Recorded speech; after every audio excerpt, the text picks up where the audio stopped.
Friends, remember the old adage that you can't fix a problem until you acknowledge that it actually exists? Well, the LGBTQ plus squared community, they've got a problem, and until they admit it exists, it ain't going away. The 23-year-old man charged with carrying out a deadly shooting rampage at Club Q in Colorado Springs pleaded guilty on Monday to dozens of charges of murder and attempted murder, providing a prolonged trial over a deadly attack on members of the LGBTQ community. Hard for me to say. Under the terms of a plea deal reached with prosecutors, the killer pleaded no contest to 2 state hate crime charges. The defendant was given multiple life sentences meant to ensure that the defendant will never be released and is waiving any right to appeal. I'll remind you that Colorado no longer has the death penalty, otherwise they probably would have sought it in this case. Now this is all fine and great, right? Problem is, I searched a lot of these news stories and they all want to ignore the fact that this was a person of the trans community. Now, they acknowledge that this person claims to be part of the trans community. They even state that the defendant, who identifies as non-binary and uses they, them pronouns, stood Monday in a courtroom packed with victims of the blah, blah, blah. Now, most of the stories that I read and most of the various publications were pretty consistent about acknowledging that this person themselves, the killer, claimed that they were part of the trans community, claimed that they were a they, them. Instead of a he, him, which he was. Most of these stories even used this killer's pronouns that they wanted to be called. I ran across a lot of these stories that use the they, thems. And that's kind of confusing when you're reading a story about a guy and you keep seeing they, them. You're thinking of a group of people whenever you read that. But nevertheless, I'll get there at some point. I'll get to the point where I can accept the misuse of pronouns in stories whenever you should use a particular pronoun. But the media and wackos on the far left, including the prosecutors, were really quick to try to paint this person as a bigot and as a, here we go, you know it's coming, as a white supremacist.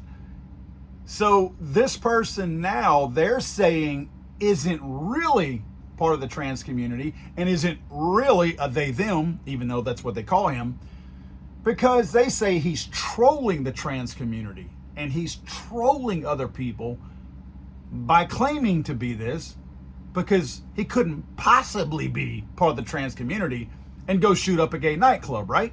Surely it's got to be something else. So now they try to say that he is a white supremacist and he is a bigot and actually hates the LGBT community. That's why he shot it up. They still don't want to acknowledge the painfully obvious and the clinically proven that these people are mentally defective. They don't want to understand that. It's not hard to find. It's everywhere.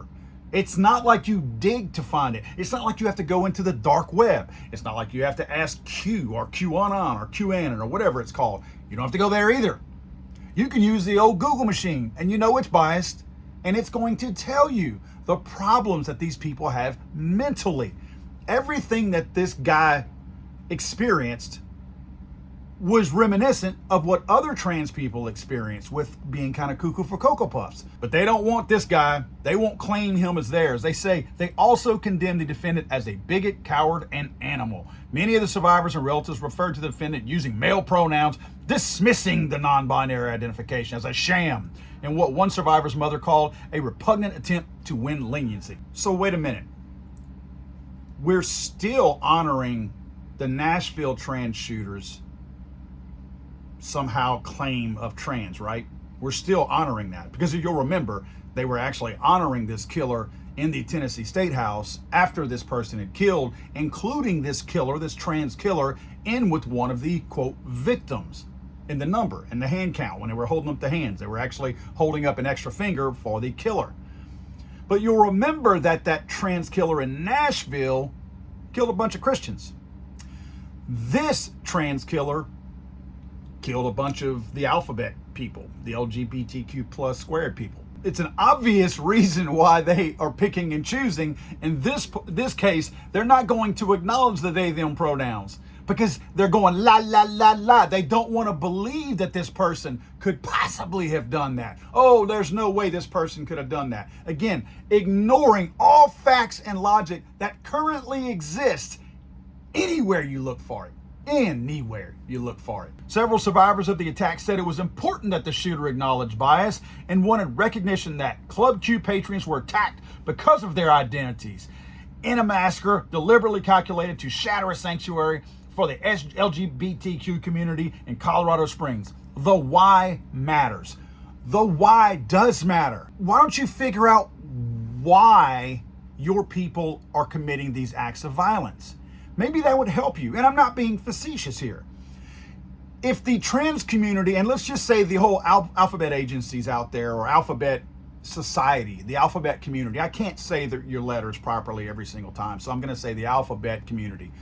If you guys would honestly take a rational, logical look at what's going on and realize that just because you're part of a particular community doesn't somehow mean everything's good with everybody.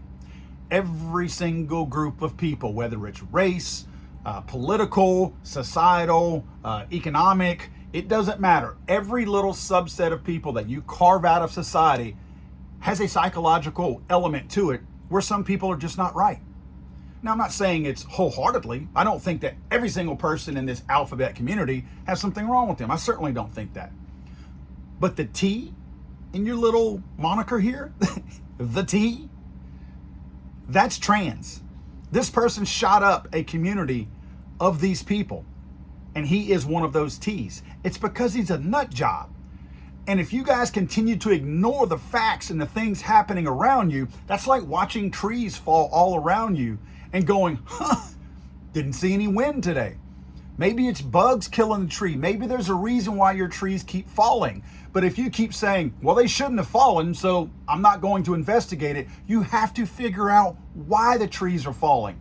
And if your people keep claiming who they are and they keep abusing and killing your own kind, you are the ostrich with the head in the sand. Because the statistics are out there that you people, the T more commonly in this whole community, is the problem. You are committing the violence. They claim the violence against this community and ignore the fact that that's the people committing the violence against that community. This would be like somebody saying that, oh man, we have murders in Chicago every single night. Those darn white people. It's got to be white people because there's no way black people would shoot black people, right? Same concept here. To sit here and blindly say there's no reason why a person in the trans community would shoot up a trans nightclub, that's being ignorant and stupid. And again, you can't ever find your answers if you're not looking for them. If you refuse to accept the facts that are right in your face, you can't ever find the problem. Further down it said, prosecutors said that the defendant had a particular disdain for the LGBTQ community. The defendant is the T in the LGBT community. Come on, man. Not only our Nashville shooter was in the trans community, but this is a recurring theme that we do see. I wrote in my book, How to Make a Monster, Why No One Cares, A Sensible Look at Rampage Killers. In the dishonorable mention section where I talk about different rampage killers out there, I talk about Omar Mateen. You'll remember the nightclub shooting that they had a couple of years ago. A lot of these news agencies out there are talking about the Pulse nightclub shooting along with this shooting as well. And they're drawing particular attention to the fact, and this kind of blew my mind because while the media is actually turning on one of their own protected classes, they talk about Omar Mateen. Finally, they're admitting that that somehow he was radically Muslim. He was a radical Islamic soldier or whatever. That's kind of shocking because that's a protected class of people that they never want to say anything bad about. They don't want to lose their heads. So I was shocked to see that they were talking about that. They are correct that supposedly he was a radical Islamist. He was also a gay man, at least gay. He may have been trans or whatever, but he was definitely a gay man. Because he went to this Pulse nightclub often, and guys that he had sex with talked to him often and talked about him often. This guy was not planning this shooting by going to the nightclub. He was going to the nightclub to party and then decided to shoot up the nightclub that he frequented. I mentioned in my book, this killer is a tough one to nail down. Mateen killed 49 people and wounded 53 in the second deadliest rampage killing in modern U.S. history. Mateen was a professed Islamic soldier and pledged allegiance to the Islamic State militant group. I tried hard not to include scumbags who were specifically committed racist or religious nutbags who killed for those reasons because their causal factors had a bit of a twist driven by unhinged personal beliefs.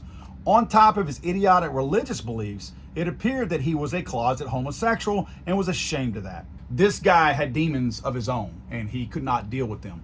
My point in this is, if we continue to disassociate killers from the people that they're killing because it doesn't fit a particular narrative, again, guys, you can never solve the problem if you omit facts from that problem. The equation will never add up to what you want it to add up to as long as you continuously omit key factors in that equation. Friends, this plays right into the theme that I continuously try to preach, that the mainstream media is no friend of ours. They are going to purposely omit different facts and things that we need in order to come to a logical conclusion. When they start admitting that, that's whenever we sit back and realize that things simply don't seem to make sense, right?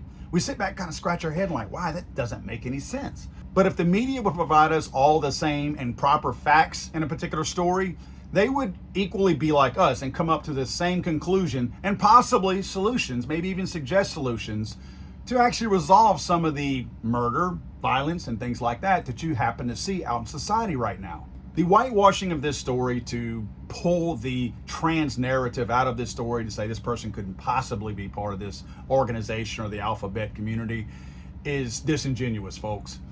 It's basically the media saying that you can't process this without automatically jumping to a conclusion, so we're going to process it for you and whitewash it and take this out of it. Guys, this is a great example of why the media today, and probably for a long time, more than likely ever, can't be trusted. God save the Queen, man. I'm sorry, I thought this was America.